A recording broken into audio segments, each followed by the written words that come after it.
Excellent.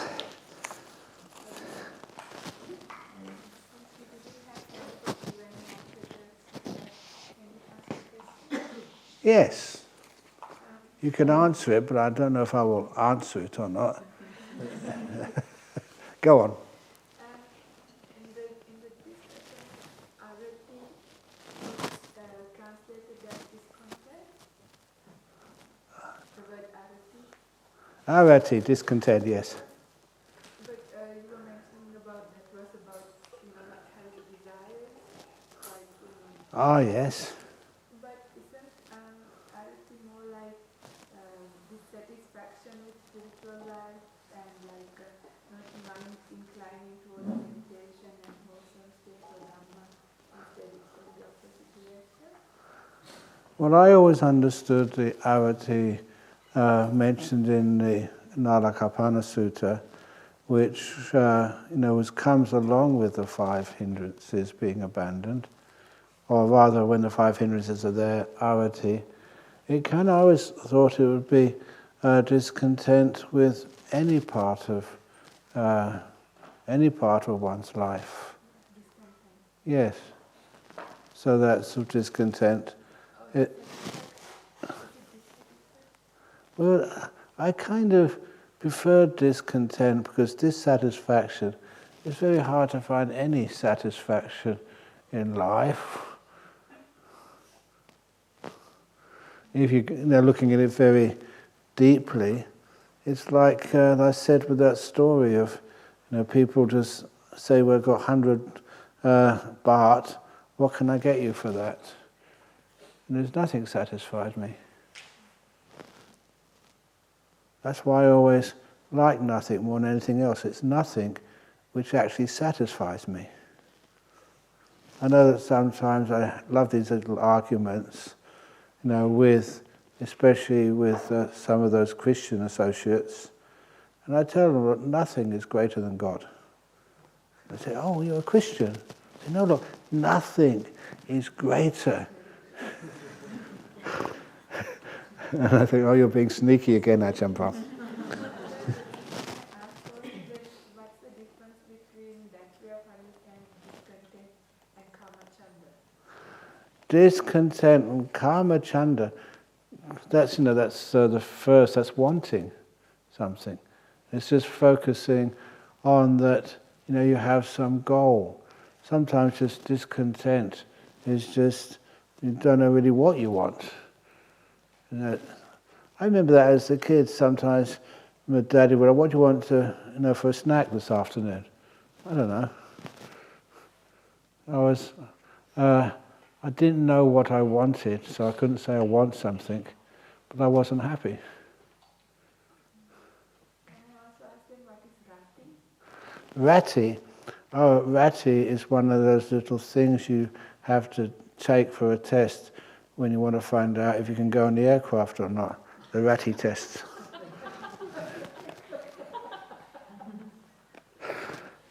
Know the rat test for COVID? Our rati means you don't have to take one of those anymore.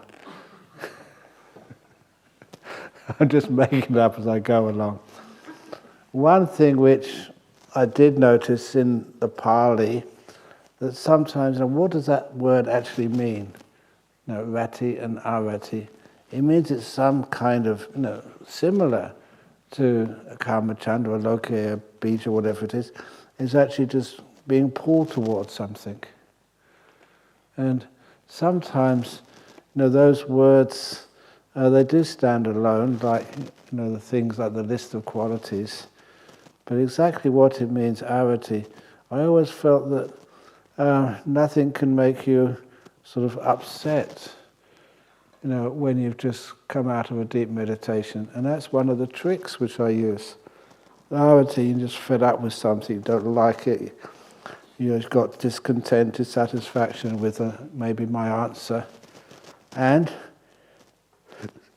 sometimes people come along and say, oh, they just had a really nice meditation. And I realize they're more than likely just overestimating, because imagine what it would be like at the end of this retreat when you go home And people say, well, did you get any nimittas or any jhanas?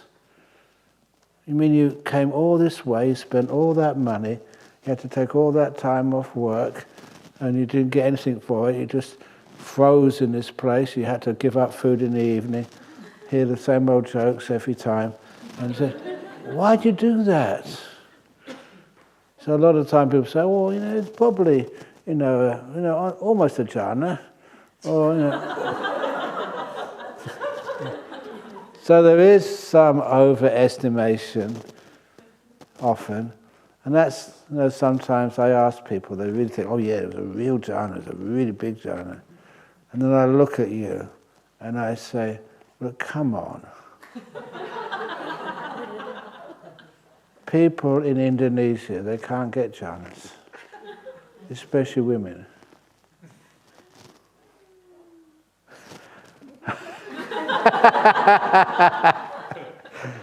And you can see some response. What? I'm never going to give you any ang pao ever again. You can make your own robes. I'm never going to offer one to you. In other words, use that to try and upset somebody on purpose. Because if you get upset, it means that wasn't a jhana. After deep meditation, you just cannot be upset. So that is some of the ideas which I have about arati. The arati is just not there. So you just can't get upset. Somebody says, oh no, you're stupid. Oh yeah, fair enough. I said, that wasn't really a jhana, I said, oh yeah, fair enough. One of them. Come on, you're a Sri Lankan woman, a bhikkhuni. How could you know that?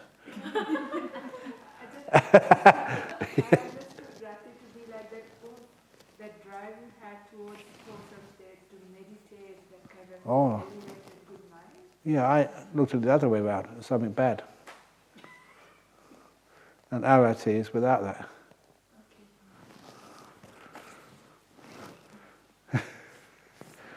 I think that's enough. Is it? Yeah, okay. I'm going to get another question tomorrow night. Hi, Ajahn. What do you think about the practice which we observe our thought without following nor pushing away, and not to get caught in a concept or label? I found it beneficial to my practice. For example, when seeing a lady, the mind wants to, you've got graps. It must mean grasp. I hope.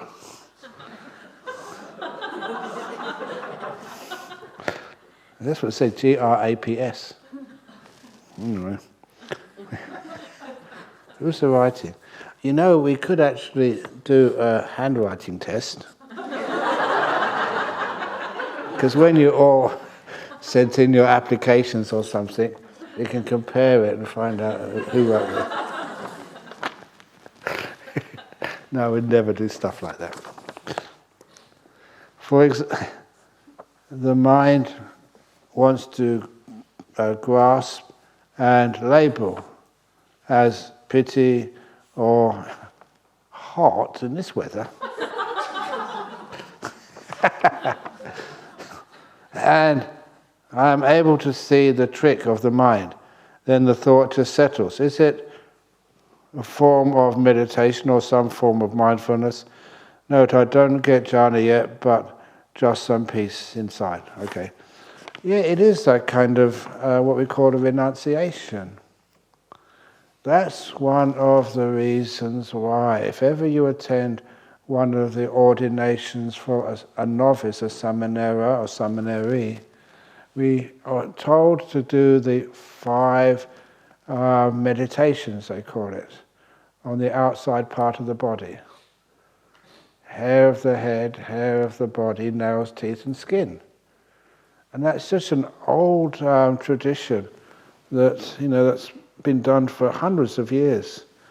And sometimes, you kind of wonder why. Where does that tradition come from? Why just they teach these new monks or new nuns just to focus on those 5 parts of the body. Then after a while, I don't know if it's true, and I think it's quite likely, that those 5 parts of the body are the external parts of the body. All the other parts of the body, you can't see them. And in particular, those 5 parts of the body, hair of the head and hair of the body, that's all dead. The live part of the hair is the root underneath the skin. And that's the first 2, hair of the head, hair of the body, nails. These are dead too. The live part is underneath. That's why I can hit this or pick it with a needle, even just put a hot match on it or something. It doesn't burn, it doesn't hurt. This is all dead stuff here. The live part of the nail is underneath. Teeth, that's all dead. The live part is, again, in the middle, underneath, close to the fleshy part of the gum. That's all dead. And skin. You know all of that. The skin is always kind of peeling off, and that's where the dust in a house comes from. It's true. And so this is dead stuff. So we're taught when you're first ordained that you're usually very young, and when you're young and you still got some attractions to other people, and so we're always taught. For example, if for example Taylor Swift decides to join one of my meditation retreats, it does happen. Honestly, I did a retreat in North Perth before we built this place, and I couldn't believe how many Thai young men came on my meditation retreat. Sometimes you see them on Wesak, but you never see them any other time of the year in a Buddhist event. And now there's lots of them there, and I asked one, what are they doing here? And then they told me that one of the girls on my retreat was a famous Thai film star. I didn't know who the heck she was. I don't watch Thai movies. And they said she came over to Perth because she wanted to do a meditation retreat. If she tried that in Thailand, people would know where she was. There'd be so many cameras and stuff following her. And I didn't know, and she knew I didn't know, so she could have a nice peaceful time. Until all the Thai boys came. It wasn't so peaceful. Or even this other guy, he told me, that Kate Moss, she is a Buddhist, and she likes going on meditation retreats. So she actually did go on a retreat where Kate Moss was one of the people sitting on the retreat. She's supposed to be a supermodel. And, really famous. So, he said, of course, he says he was trying to behave, but of course he looked, which one is Kate Moss?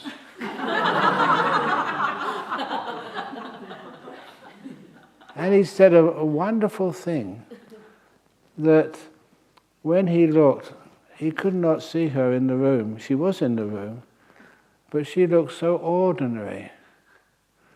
And he said, to be a supermodel, in real life you do look ordinary. It's just like a blank screen. And then, with the makeup and additions and hair things which they add on there or whatever, I'm not sure. I don't know much about what I'm talking about now, but I don't usually anyway. But with that and all the airbrushing, when they take the photographs, that's actually, how people look. And I recognize Kate Moss. In real life, she's so ordinary. I thought that fascinating. All those things that men might fantasize about, it's not real. And on the other side, there was this lady. At the time, she was the vice president of our Buddhist Society of Western Australia committee. And she had a bit of a holiday. She decided to go to India, and she decided to see if she can go and visit His Holiness the Dalai Lama. So she went up to Dharamsala, and because she was a vice president of the Buddhist Society of Western Australia, they gave her a bit of a boost up the list of people wanting to see the Dalai Lama. She actually got a meeting with him. And while she was waiting for 2 or 3 days, she was a good meditator, so she went into the meditation hall early in the morning to do some meditation. And then, there's not many people in there. I think it's only, 2 or 3 or something, she said. And she was meditating, quite peacefully. Certainly not in the jhana yet. And she heard someone sit next to her, just a couple of feet away. And a big mistake, she decided to look who it was. It was Richard Gere. That was the end of her meditation that day. She couldn't be still at all. She said, no, I'll go watch my best.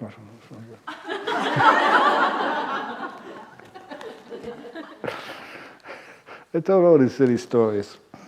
But anyway, so you do get a few famous people actually go on meditation retreats. And actually these 5, so go back, there's 5 meditations is hair of the head, hair of the body, nails, teeth and skin. If you let's put it on the feminine side. If you see Richard Gere sitting next to you, how can you calm that down? How can you find peace and stillness? So look, what are you looking at? Hair of the body, that's all dead. You may have a moustache or a beard, I don't know. That's all dead. His nails, dead. Teeth, his mouth, dead stuff. And skin, that's all dead. Honestly, who would ever want to touch dead skin? It'd be weird. Who'd want to hug dead skin? Some people say, okay, yes, don't mind. But when you look at that, it takes away all of the allure and tempting sense of attraction from it when it's all dead. That's what we do. When we see it's all dead stuff, then we're not really interested anymore. You convinced? You're not admitting anything, are you? Anyway, that's one of the reasons why the label of attraction. What are you attracted to anyway? Ajahn Chah, one of his stories. It's in one of my books, but it's a long time, I think, since I've told this story. This was not quite personal, but I was there when it happened. The Ajahn Chah was going into town. He was in the passenger seat. He had a Thai driver in the car, and there were 3 of us monks in the back. I was one of them. This translator was also in the back of the car. He was a Westerner. And the 3rd monk was this monk Gary, who was from United States. And Ajahn Chah could read minds. That's why you had to be really careful. And this monk Gary wasn't careful. So Ajahn Chah turned around and through the translator said, Ajahn Chah says you're thinking about your girlfriend back in LA. And this poor monk, his face dropped. He went red from embarrassment. Because that's what he was doing. He'd only just become a monk. And he was still sort of trying to settle in. But he never did settle in, eventually disrobed. And he said, yes. And then Ajahn Chah smiled and said, look, we can help you in that. We're compassionate. It's a wonderful thing to see how far compassion goes for great senior monks like that. So he said, what to do? The next time you write to her, ask her to send you something of hers. So you can always be reminded of her, so you won't feel so alone and separated. Has anybody ever done that for you when you separate from your loved one for a while? And straight away I was listening to this and I thought, this is odd.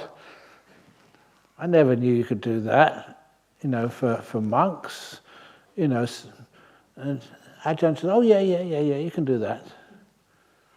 And then he gave further instructions through the translator, but it took about 10 minutes before the translator could stop laughing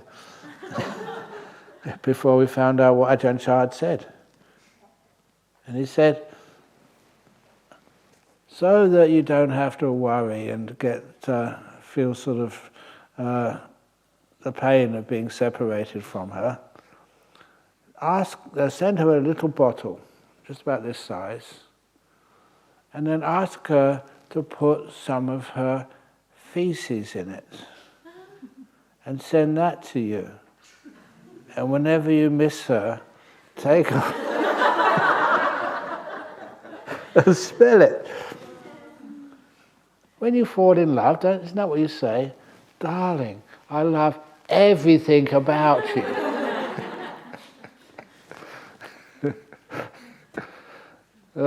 I don't think he did that, but I always remember that story. So if you're on a long retreat somewhere and you're missing the love of your life, if it's a guy, ask him to send a little bottle with his feces in it. His shit. Okay. And always remember, when you meet each other after a long absence and you hug, please don't hug too hard. The body's like a toothpaste tube. If you hug too hard,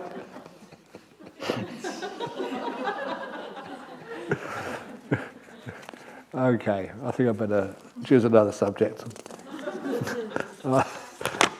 Sorry? That Yeah? was about attraction to the body, but what about attraction to people's qualities and how they make you feel? How people's qualities make you feel. And how they make you feel. Yeah, that is romantic attraction. Many, many years ago, there was a little article, again it was in like Time magazine, or like The Chemistry of Love. And they said something very profound. You do not love that other person. You love the way they make you feel. When you come together, there is an interaction of the pheromones or whatever, the smells and the sights, and that gives you an increase in the pleasure hormone, whatever that's called. And they say that's what happens. You love the other person, you love how they make you feel, how you get happy in their presence. And they say, like every other basically chemical high, you get a tolerance for that after a while, usually after a couple of years. This is what it said, as best I can remember it. They said that's one of the reasons why, when young people, they fall in love, they usually fall out of love after a couple of years. It's natural, it's just most times it cannot be resisted. And the only thing which keeps it going, this is what the article said, and I thought there's a lot of truth in this. I'm sure there's exceptions. And the truth was that in a couple of years before that particular chemical which inspires you, makes you feel good, fades away, if you have a kid, then the presence of the kid in your family, that creates another set of these happy chemicals in your blood. And that keeps you together. And it's all part of nature being very selfish. You meet together and you enjoy each other's company much more than anybody else for the sole purpose, the person who wrote this article, for you to have a baby. And then once you've had that, if you don't have the baby, you fall out of love and you choose another partner. Just the chemistry of your body kind of makes you do that. And then, if you do have that baby, the next chemical which comes up, husband, wife or mother, and then baby, that actually makes you feel happy in each other's presence for much longer. I know it was pretty sort of uninspiring,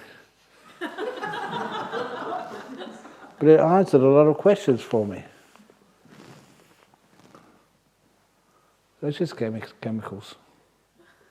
My question was, how do you overcome that? Like the other one, there was asubha. Okay, that type of attraction, if you're out of smell, in other words, they're way over there and you're over here, you can't even smell them, and you're not close to each other physically, that would lessen the highs which come up in each other's presence. If you don't have a baby, having a dog's okay.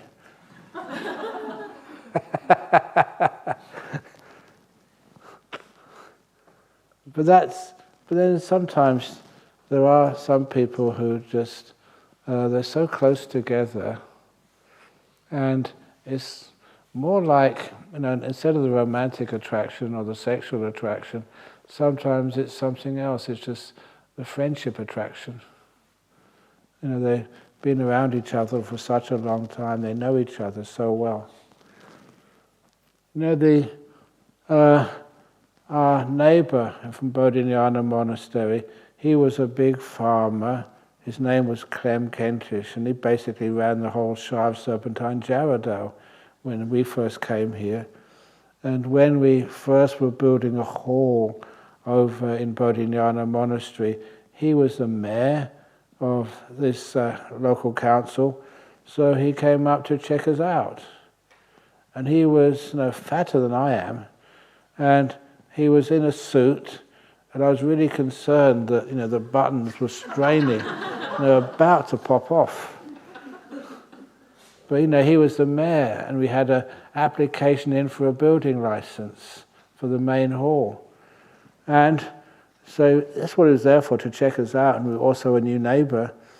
And so I saw him arrive, but before I could walk up to him, we had another monk here at that time called Ajahn.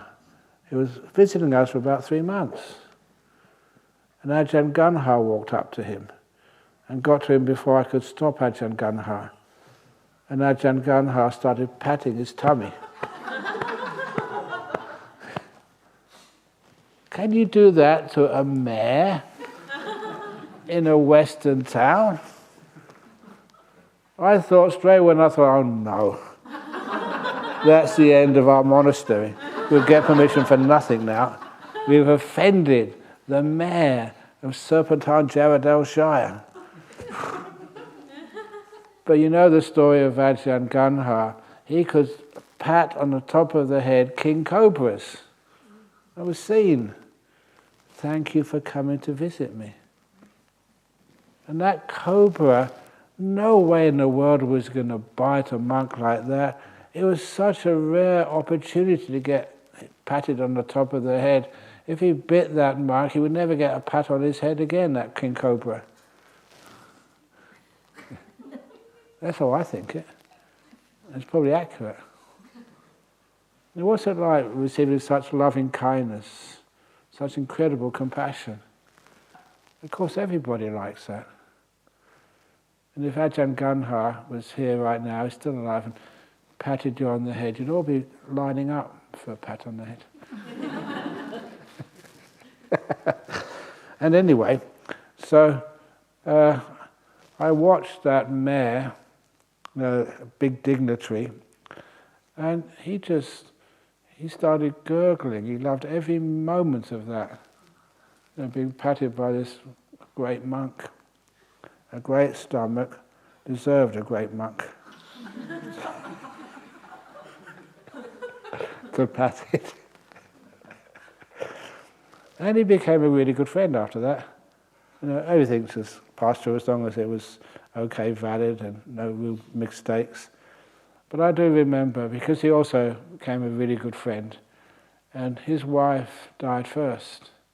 I remember going to visit him. Just down the hill, that was where his farm is.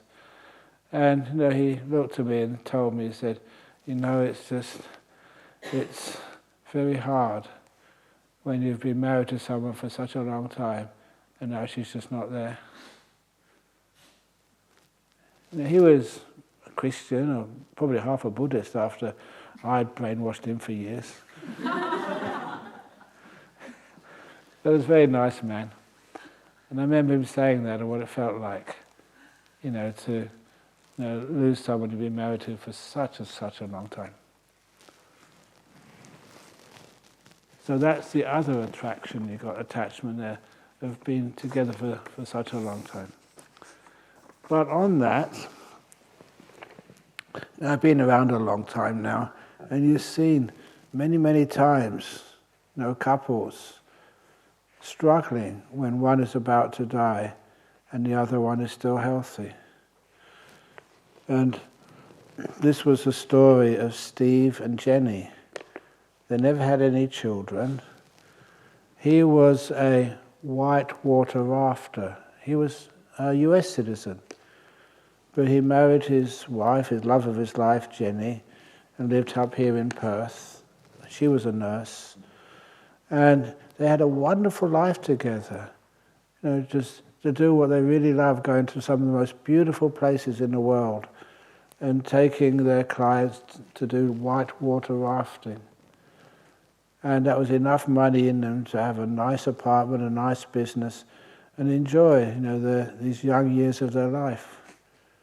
But then he got cancer, and they had the best possible treatment, but nothing worked. And I remember visiting them many times. And this one occasion, and I was surprised. His cancer was supposed to be so advanced. He was supposed to have died days ago, but he was still there. And you could see that he was suffering a lot. And so when I went into the room, it's still at home, he had this, what they call it, silver chain. Nurses would come and do any injections or any checkups needed in their house. And when I was sitting there, I did the normal stuff, gave a little blessing for them, and some chanting, but nothing was working. And, he wasn't dying. He was suffering really bad. And then he got the insight. I asked Jenny, and it was a wonderful moment. I asked Jenny, have you given Steve, your husband, permission to die yet? Just ask that. And Jenny got it straight away. And it was a beautiful moment. I just was really quiet. And Jenny just jumped on the bed and held her husband. She obviously loved him very, very much. And gave him a soft hug. You couldn't hug him hard. He was all skin and bones. There was no muscle on him. He was really thin because of the cancer. And hugged him very slowly and softly and said, Steve, you can die. I give you permission to die. Don't keep struggling so hard to keep alive because you don't want to hurt me. It was a beautiful moment I was privileged to watch. And then they hugged for a while, cried, and then it was time for me to go back to the monastery, which I did. And of course he died that night. That's all he needed. Imagine that was you. And it's still someone you really care for. And then it's time, and you keep struggling. That's, even if you're not aware of it, the worst thing you want to do is hurt someone who's looked after you so well, you love very much. You just don't want to do that. But once you gave permission, he could let go. So that's sometimes that form of love as well, of being sort of with someone for such a long time. And you care about them. And the only way they're going to die soon, So don't try and keep holding on for me. Let go. And that's really beautiful.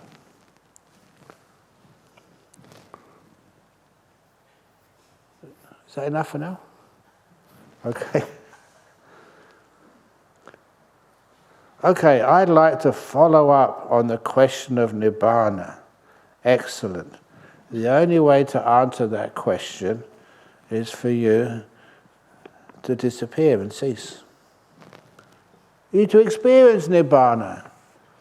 A lot of people say a lot of crazy things about Nibbana.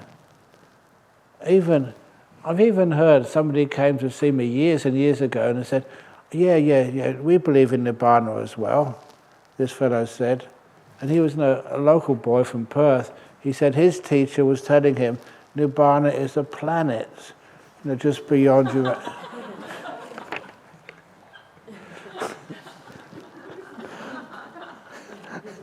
They actually said that, I remember that, it was absolutely crazy.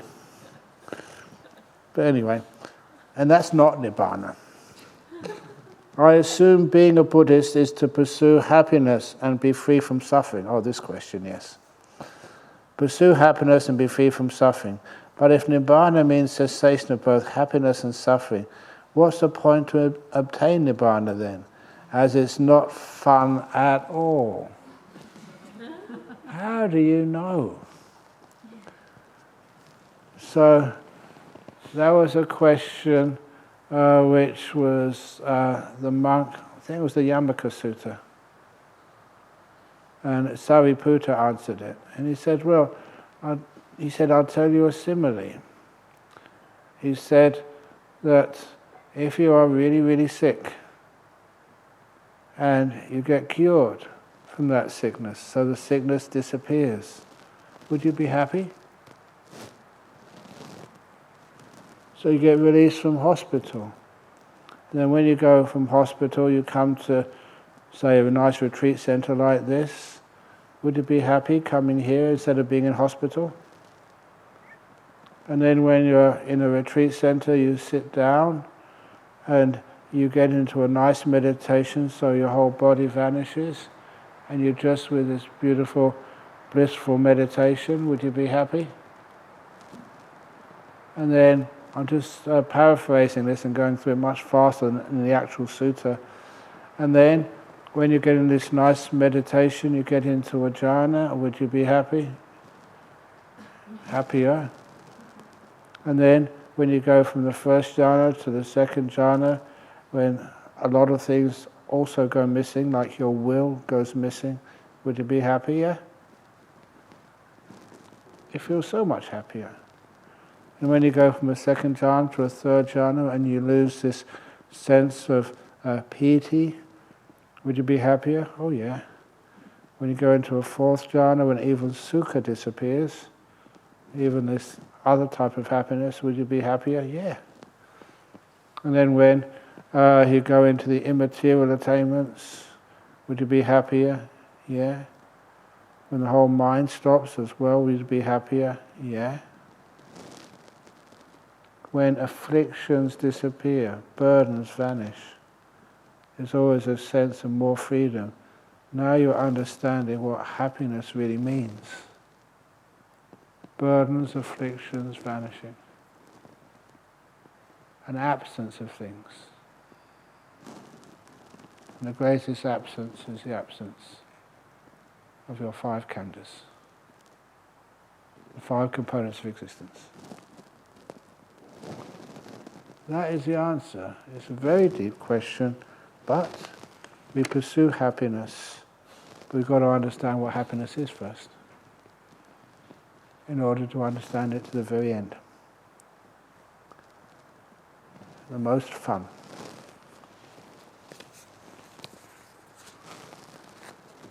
Did you get that? Okay. Excellent. Could you explain what's the relation or connection between jhana, samadhi, state of mind, nibbana, and enlightenment? Jhana is sama samadhi. In the Eightfold Path, one of the factors of the Eightfold Path, I always called it Samma Ditti, Samma Sankappo, Samma Vaja, Samma Kammanto, Samma Ajivo, Samma Vayama, Samma Sati, Samma Samadhi. 8 factors. And what did they say is Samma Samadhi, the 8th factor of the Eightfold Path? First of all, Samadhi means stillness. And the deepest Samadhi, the correct Samadhi, is the 4 jhanas. Dhyana 1, 2, 3, 4. State of mind, the stillness is like the state of mind. It's not concerning your body being still, it's concerning your mind being still.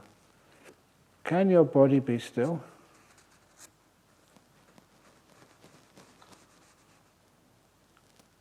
And if your body is still, it tends to incline the mind to be still. Okay, let's tell some stories. Greg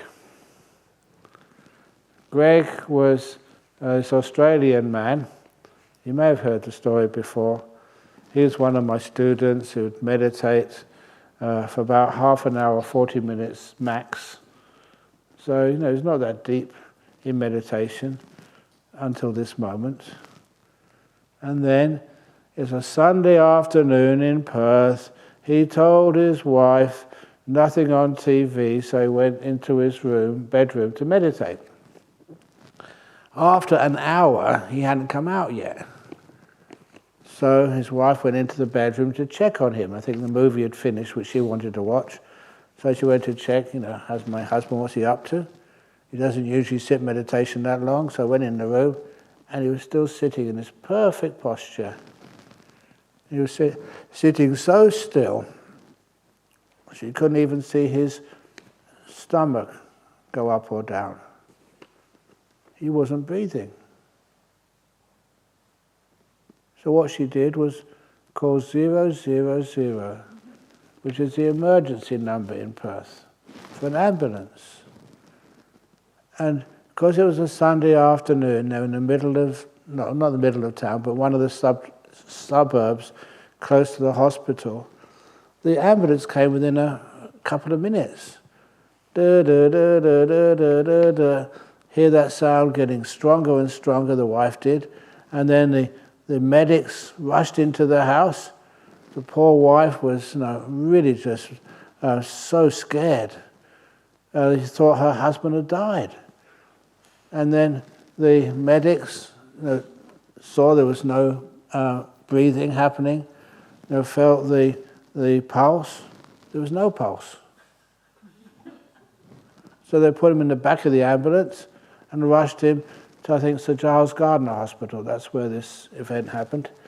And when he went into Sir Giles Gardner Hospital, that's over in Netherlands, or close to Netherlands, I really don't understand why it is, but that particular hospital is actually right next to the big cemetery, Karrakatta Cemetery.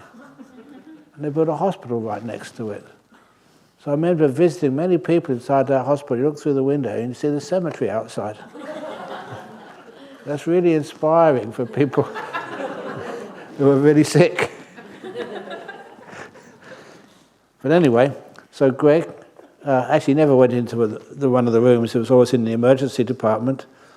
And good fortune, the doctor on duty that afternoon, it's a Sunday afternoon, it was not one of the best shifts to catch as a junior doctor. His parents had migrated from India into Perth, and so he went to school over here and got the job as in medicine, became a doctor in the emergency rooms on a Sunday afternoon, nothing much going on. And he saw this, what happened? He said he was meditating, and now it looks like he's died. So first of all, they put on the ECG and the EEG. Both were flatline. No sign of life. But the doctor, he'd been told by his parents, sometimes in India you can get into such a deep meditation, you can suspend your life activities. The ECG and the EEG can go flat. And so the doctor, in those days, they were using defibrillators. I know somebody told me, said, no, you don't use defibrillators anymore, you use adrenaline. You pump that into people's veins. But this time they use these electric shocks to try and get a response from the heart and try and get it going again, because there was no response, and even the brain wasn't working. And then many, many times they put these electric shocks on the body, these defibrillators, and you really just lift up from the table. And this electric shock, it must really be easy to feel. And many times it never worked. But the wife said, because she was really worried at the time, there was one thing which gave the doctor a little bit of hope, one thing unusual. And this is actually mentioned in the suttas by the Buddha. Even though his heart wasn't beating, his brain wasn't working, his body was still warm. And that's, I think, in the Chulavedala Sutta. That if you see, say, Venerable Karunika over there, and she's sitting so still, and you look at her and there's no breath, there's no heartbeat, and the brain is dead, just check if she's warm. If there's still warmth in her body, she's not dead yet, she's just in a deep meditation. However, if she's cold, then just send her to the morgue. That's the difference. That's actually how you tell. And this does happen. People get into these deep meditations. So that's why it's great that you know that. If I'm still sitting here this evening after you've all gone to bed, you find me here tomorrow morning and I'm dead cold, forget about me, just ring up the undertaker. But if I'm still warm and you can't find any sign of other life, just warmth, then you're still alive. You're just in a deep meditation. So anyway, for him, they kept on doing the defibrillators until it was not the defibrillator which got him out of that meditation. He just decided, it's time to come out now. And as soon as he opened his eyes, beep, beep, the ECG and the EEG were all working now perfectly. And the doctor on duty gave him a thorough examination, could find nothing at all wrong with him, perfectly healthy. And he said the doctor even allowed him, with his wife, to walk home. Didn't even give him an ambulance to go home. Didn't even keep him overnight for tests. He walked home. And when I asked him, during that time, afterwards, I remember asking him, I said, Greg, did you hear the ambulances taking you to the hospital? I heard nothing. Did you feel the defibrillators on your body giving you electric shocks? No, I didn't feel anything. Were you unconscious? No. I was just blissing out. It was a wonderful experience. And then I asked him, was there anything unpleasant about that whole episode? And he said, I've got to be honest, yes. The thing which was unpleasant was the scolding he got from his wife on the way home. Oh, she really let him have it. Don't you ever do that again. You worried me that I almost died from worry. And so that was Greg's experience.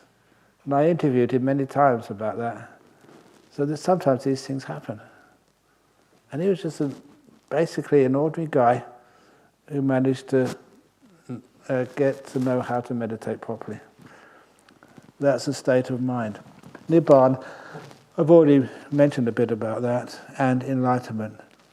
Nibbana, okay, is happened. First of all, the nibbana of things ceasing. Nibbana means things ceasing. So first of all, things like defilements, greed, hatred, delusion, wanting, idea of pride or sense of self. And that is experienced at enlightenment. And then after enlightenment, the only reason why people keep teaching, they need basically something to do. Otherwise they get parinibbana straight away. That's one of the reasons why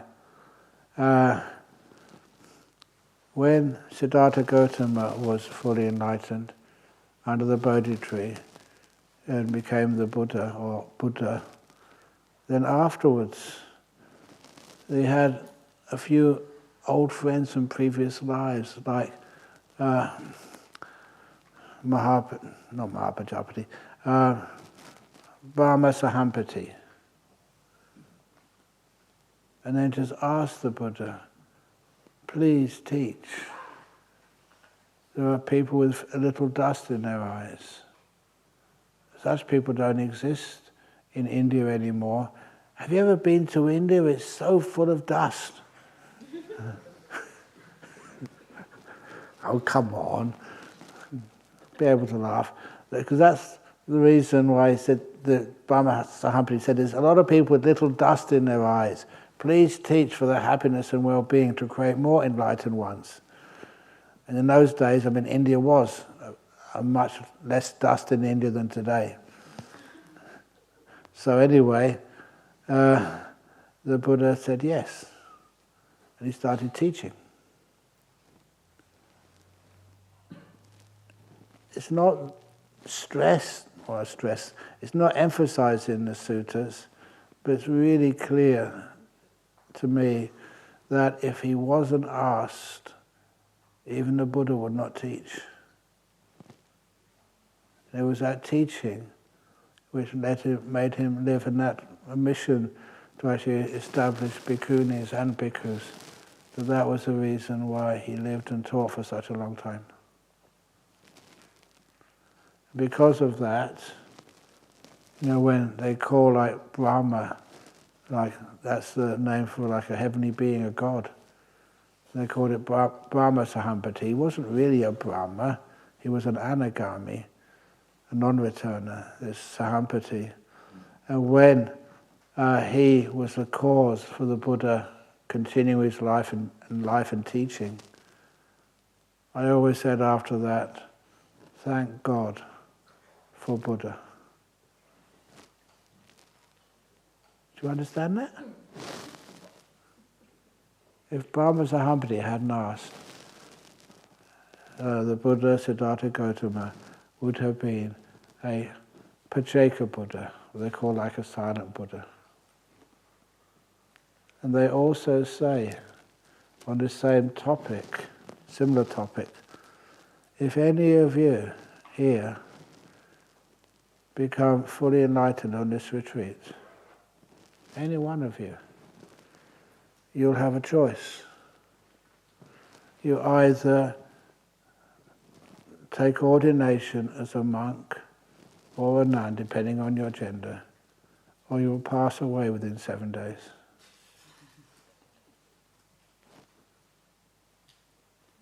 I know enough about this to say that is actually true. There's no purpose for your life unless you take the opportunity to serve and help. And when that pathway to serve and help and the bhikkhuni or bhikkhu sangha is open for you, then that's the only option. And quite frankly, if you say, you're a woman, Dhammasara, they made a rule, if you're over 50 you can't ordain. That is an exception to that rule. If you're fully enlightened, they will let you ordain in the next week. Guaranteed. So, do you want to prove that? come on, get enlightened, and I'll prove it for you. It's all about the idea of your will vanishing, your choice. What keeps you going? You do need something really big to keep you going. Next question. Thank you for always inspiring and teach us to see from good things. Do I always inspire you? Do I always not just tire you out and you get fed up and the same joke again? I would like to ask your advice on how to deal with the feelings of fear of death due to losing someone that we love. My friends feel anxious and insecure about this. Thank you so much, Ajahn. If you knew what death was, would you be afraid of it? What it really was? So many people haven't got a clue what death is. Give me a quick explanation of what death is. Your five senses stopping and your body becoming unviable. And then the body has to be disposed of before it gets smelly and starts to rot. What other times do your five senses stop? I told you a couple of times already. You get into a jhana and it's like, you go into another realm. The realm of the mind. And the realm of the five senses is transcended. And all the weird things which happens there. In those jhanas, you become kind of invulnerable. And it's actually somebody, oh no, it's in my room there. Someone actually, one of the monks who was here last night, he got out the quote, for the monk who wouldn't catch fire when he was being cremated. I think he got the quote wrong, but anyway, he's usually right, but it's in my room, just in my cottage over there. This is a real story in the suttas. So there is some weird stuff about that type of getting into deep meditation. When you get into there and you're still alive when you go in, somehow you can't really die. You have to come out first of all and then die. But in those particular states, that you can understand how beautiful and blissful these states are. Five senses can be a great burden for you, especially when you get old. Even right now, sometimes even just to get off this seat, poor old Freddie in front is always concerned I won't be able to make it and fall over. That's what it's like when you get... I would never do that when I was young. You could jump up and down so easily. Because as you get older, even just your senses and also your sense of control over your body gets less and less and less. And the body becomes a burden. But when you get into deep meditation, that burden vanishes.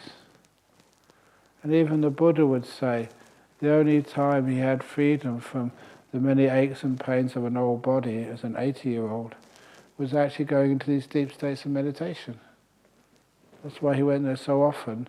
That was one of the places where the Buddha actually hung out most of the time.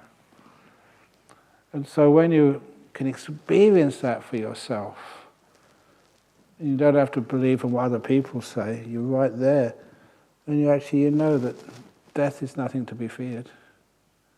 In fact, death is a great release. That heaviness is gone. So this is actually where we learn about what this body is, what this life is, and actually how to transcend it. Dying can be sometimes painful, but even that, dying, the Buddha would also say there's two sides to pain. Call it like the two thorns or the two darts. the physical part and the mental reaction to it. Instead of those two, it's the mental reaction is the strongest. And you know that an example of that, one of the books which we had in our monastery, our forest monastery in Thailand, for Western monks, was this book on how to give birth. Okay, great, because that's what I thought when we first got it. What's this doing in our library? How many of our monks here are going to give birth? And apparently it became a classic text for midwives later on. It was written by a group of hippies, who made enough money, probably from selling drugs, and then they moved into some mid part of United States. And one of the things they did innovate on was how their members could actually give birth. And first of all, one of the interesting things they would always emphasize, they would never call, the experience of giving birth to a kid associated with labor pains. They didn't call it pains. They called it labor energies. And then they would get as many positive people, especially, the one who was responsible for that baby, the father, in that room, cheering, the mother on. Yeah, wow, that was a really big one. You can do better than that, come on. And it was cheering, it was like a party going on in the birthing room. And what else were they up to? It was such a positive experience, apparently, that the doctor was just an ordinary doctor from the nearby town, was so impressed that the labours were just so incredibly short, there was hardly any problems at all, and it became, even he got caught up in the euphoria of it. Not pains and crying and grimacing. Whoa!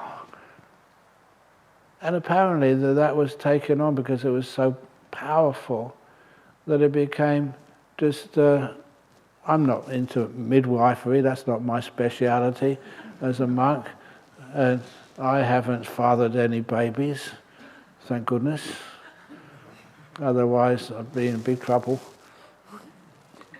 And now they have DNA testing.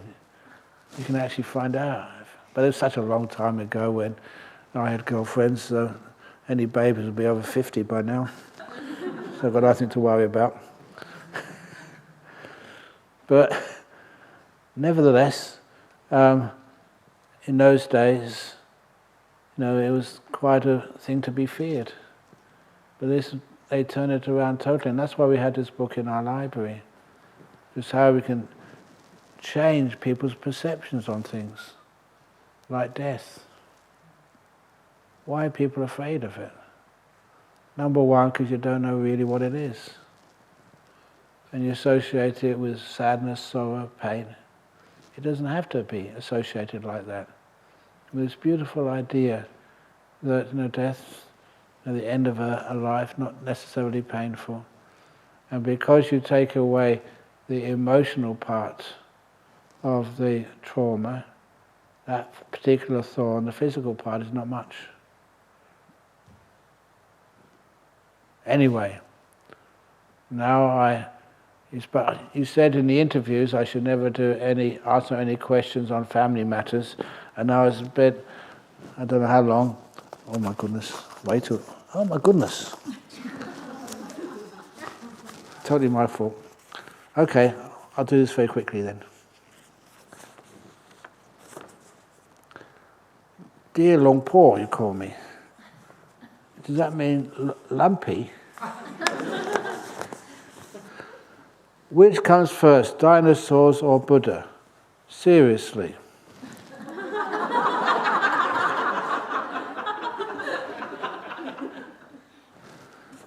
The Buddha, Dhanhakara first, or microbes? Thank you. Nothing comes first, nothing comes last. Okay, you asked for this. This is some physics. Years ago, people thought this earth was flat. It was obvious. Look at it.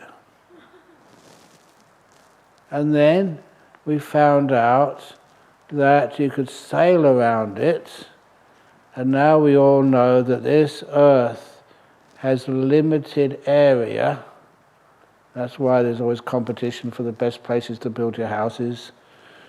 It's got a limited area, but it's got no edges to it. There's no boundaries. It's only a certain area of land, including the sea, but no boundaries. And then we started to look at space. There's a very simple mathematical proof. This universe cannot be infinite. I remember doing that and I think it's such a simple proof, but it's brilliant. And so, this universe, it can't be infinite space. So does it have boundaries? If you get a fast enough spacecraft and you get to the end of the universe, is there a brick wall at the end no one can pass by? Or like in Singapore, a barbed wire wall with this a picture of some poor guy getting shot. Have you seen those barriers? And anyway, it can't be that. So how can there be an end of the universe? This is a wall, there has to be something on the other side. And if there is a barbed wire fence, you can see what's on the other side. And I remember even contemplating that when I was a kid going to school in the morning. This universe is finite, so how can you be at the end of the universe? What confines it? And of course, it was later on when I remember just at university, they said the universe is limited volume, limited space, but no boundaries. And then they gave the simile of like a football, or a basketball if you like. Imagine an ant on the basketball. It can go anywhere it wants and walk forever, but there's no boundaries on it, no walls, because it's bent in another dimension. So the next level, what about time? The idea of the beginning of time has always made people just have headaches. If there was a beginning, what was before the beginning? What caused the universe? If it's caused the universe, it had to be active before the beginning. And what about the end of the universe? Is there such a thing as an end of the universe? After the end of the universe, then what happens? There was a beginning, you can't create or destroy things. The whole idea of beginnings and ends just creates so many logical problems. So what about time being curved? No beginning, no end, just like everything else in this universe in which we exist. Space is curved. Why can't time be curved? Causality is very easy to know that causality over long periods gets a bit messed up. Curved time. So you can travel into the future. You can travel in the past, to the past. Doctor Who actually exists. No, he doesn't. Anyway, I'll let you think about that. You said that, don't let knowledge, no, I didn't say knowledge, don't let learning stand in the way of truth.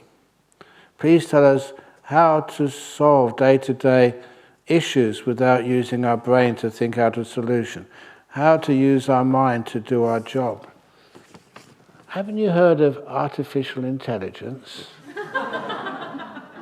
It does the job much better than you. Oh, what a wonderful gift to meditators. You don't have to do anything anymore. Now, this is just when you do your meditation, everyday jobs. Do you do them right? Do you get mistakes? Of course you do. Because even the brain is not intelligent. Are you intelligent? What does intelligent mean? Intelligent means reading between the lines, interlegere, reading between things. It's not repeating things, it's not learning. It's knowing what you've learned and seeing new things. If in Buddhism I doesn't exist, so who are right now living in this planet? Human beings are. Is that right? But the human being has not got a permanent self inside of it running everything. You change. The reason why you exist, you're continually changing. Just like the river, the stream of consciousness the Buddha called the mind, if you like. And the stream of consciousness, like a river, always changes. It never actually looks the same every day, but it's different water every day. So it's never the same, always changing. The only thing we recognize, why do you recognize a river as being a river? It's because of the banks, the course of the river, in which way it flows. And I always compare that to, the law of karma. The karma, where there've been floods and droughts, and that just eats away at the edges of the stream's banks and alters its course sometimes. You grow and change. There's a connection between you in the past and you now. Sometimes you can hardly know that change.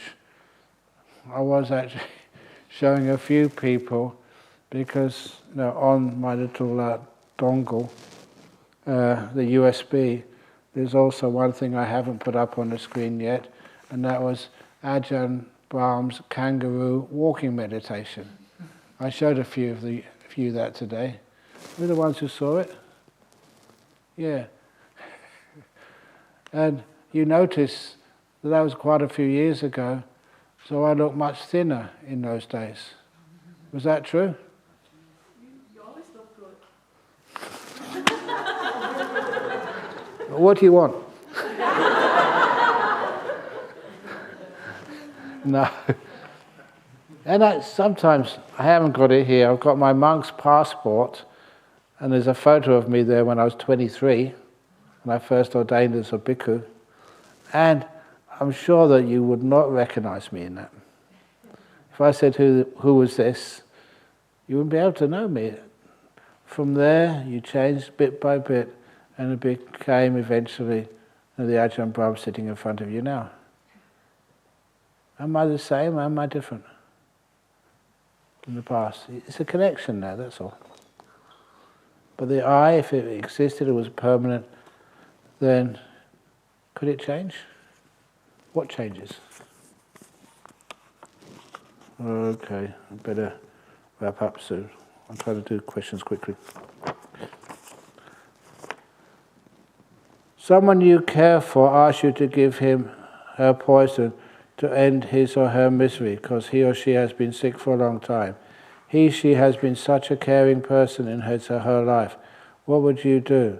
When cats and dogs are suffering too much, we help, then end their misery. Can we do it for our loved ones? Why do we always get tough questions at the very end? I'm trying to get through this quickly. Anyway, I did answer that to one person in their own personal interviews. Start with cats and dogs and other pets. You have no right to end the life of your pet dog or cat. What you can do, though, is ask your pet and cat what they want to do. I agree with voluntary euthanasia. But it has to be voluntary, first of all. You've got no right to take the life of another. But your life... I had this argument once with this Sri Lankan scholar. He was a scholar of Pali in the university, and eventually became a monk. Dira Yupa, I think his name was. Professor Dira Yupa. Do you remember him? Yes, I remember him. Yeah. And then he had this argument, and I got all the references out, showed him, and he was always, eventually he said, yeah, Ajahn Brahm, you're right. The first precept of killing does not apply to yourself. And I showed him all of the quotes, and he said, oh yeah, actually that's true. And he was like, a good scholar of Pali. And that's one of the reasons why it's wrong to kill another being, but when it's what you do to yourself, that's a totally different ball game. But anyway, when it's cats and dogs, I'm getting tired now, I better stop this soon. Otherwise someone will put me out of my misery. No, with cats and dogs, actually that same lady who met the Dalai Lama and never told me about what she spoke about the Dalai Lama, but certainly told me about her meeting with Richard Gere. But she had a dog, and her dog, she took to the vet because it was getting sick and it had cancer and it was getting worse and worse and worse.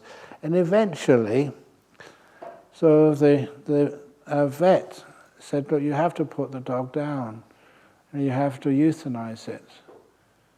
And she said, I'm a Buddhist. I can't kill my pet. And then she asked me what she should do. And there's quite an obvious answer when you can see it. Ask your pet. Ask the dog. And this is what she did. She told the vet, can I just have a few personal moments with my dog?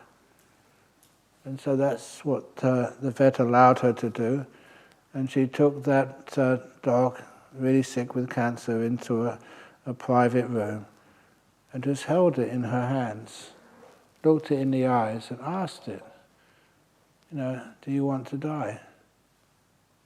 Have you had enough difficulty? If that is your dog, and you love that dog, it's amazing, you know what to do. The answer is very clear to you. So she went back to see the vet, and she told the vet, no, I'm not going to allow you to euthanize my dog. She never told him that the dog had told her very clearly that it didn't want to die yet. And the vet scolded her. You call yourself a Buddhist? Buddhism is a stupid religion. You're thinking about yourself and your precepts and not thinking about your dog. Your dog is suffering. You should euthanize it. She said, no. She stood her ground, took the dog home. About 6 months later, she took the dog to the vet again. It made a full recovery, all by itself. The dog knew. And then the vet said, you Buddhists are so kind and wise. That's what happened. But you don't have to, it's not about Buddhism, it's just no matter what sort of path in life you follow, still you care for the people and the animals you look after.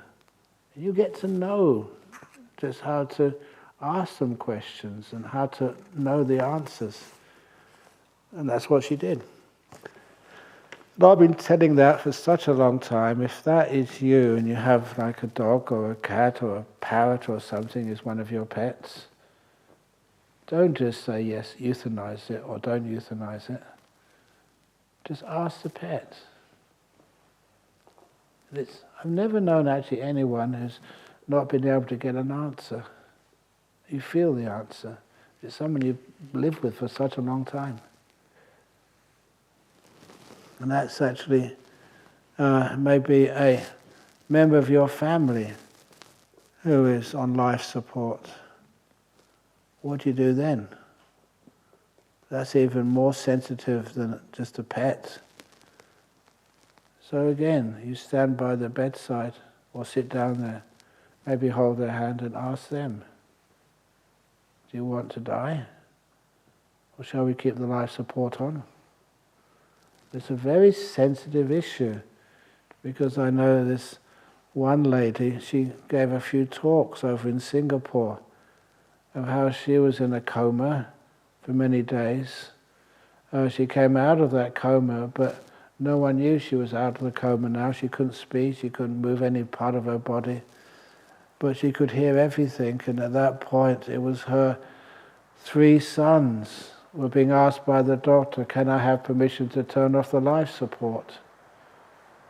And then she heard everything which was going on, and the 2 younger sons said, no, it's the eldest son's decision. And this poor eldest son didn't want to take that responsibility at all, but that was the rule. So he thought for a while, keep her going for 1 more day. And the mother heard everything. She said, oh, thank you, son, thank you. That's what she was thinking, but she could not express it. So afterwards, 1 day later, she could move, I think, her toe or something, and they realized that she hadn't died yet. She made a full recovery over a couple of years. It was very difficult, but she survived. We could give talks about it. So how do you know that's not your loved one, how she is, when the doctors say she's in a coma? Just like asking the pet, someone you love very much, you're close to, stand by your mother or something, they say there's no possibility of recovery. Can we turn off the life support? Just have a few minutes alone with her first, to know if she's still there. Remember, I did that once with this man. He was Vietnamese, and he had a simple thing like a bypass, but it didn't work, and he was dying, and the family asked me, what should we do? And I visited him many times, even in 1 day.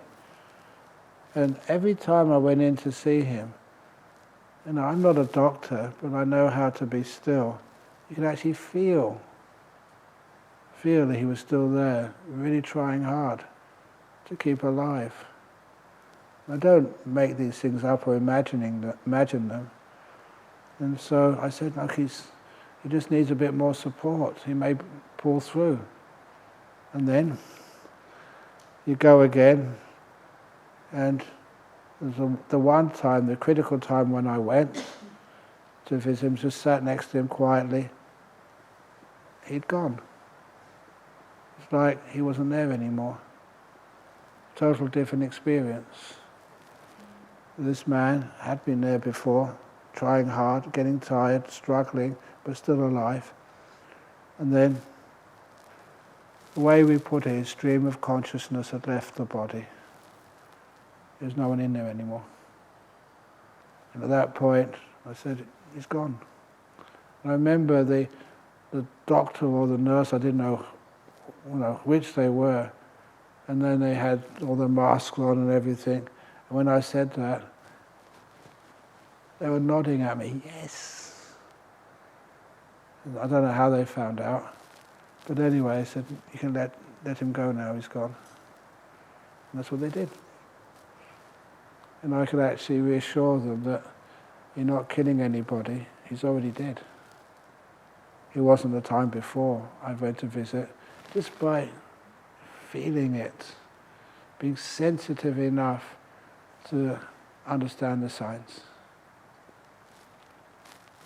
Am I going too far? There's lots of questions left. But anyway, can I finish off this evening? And may I ask you, If you already have a question in here, please don't put another one in tomorrow until we finish these ones off. If you have a better question than is already in here, you can take one of these out, your own, not somebody else's, and then you can put your new one in. Is that fair enough? Okay. So thank you very much for asking these questions. I'm sorry I could not answer them all, but they're always really high quality questions, and thank you. Sadhu,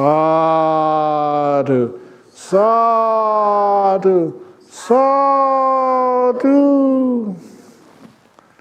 Sometimes I look at this teddy bear. Is anyone in there? No. So it can be euthanized. No, I'm only joking. Oh yeah. Thank you, Ajahn, for the inspiring teaching. And also thank you, Ajahn, for permitting us to visit his cave tomorrow.